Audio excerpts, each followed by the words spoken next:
நன்கு தேர்ந்து தெளிந்த அரசியல் அறிஞர்கள், அவர்களை உங்கள் பக்கத்தில் வைத்துக் கொள்ள வேண்டும். அவர்களிடம் நீங்கள் கூடி பேச வேண்டும். நீங்கள் மீண்டும் மீண்டும் புஷி ஆனந்தோடவும் நம்ம ஆதவர்ஜுனாவோடவும் பேசி கொண்டிருந்தால் எந்த தெளிவும் வராது. புஷி ஆனந்த் ஆதவர்ஜுனாவும் என்ன சொல்ல போகிறாங்க? மாபெரும் மக்கள் சக்தி உங்கள் பக்கம் இருக்குயா, நீங்கள் கவலையப்படாதீங்க தலைவர், அடுத்த முதல்வர் நீங்கள் தான்.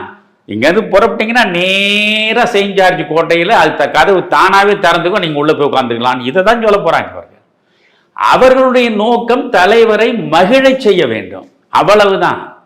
மற்றபடி எந்த வியூகம் எந்த ஒன்றும் கிடையாது. அதனால் இவர் உட்கார்ந்து சிந்திக்க வேண்டும். நாட்கள் 6 மாதம் கூட இப்பொழுது இல்லை, 6 மாதத்திற்கும் குறைவாக நாட்கள் குறுகிவிட்டன. இதில் நீங்கள் ஆட்சியை பிடித்து முதல்வராக வேண்டும் என்ற கனவோடு காலெடுத்து வைத்திருக்கிறீர்கள்.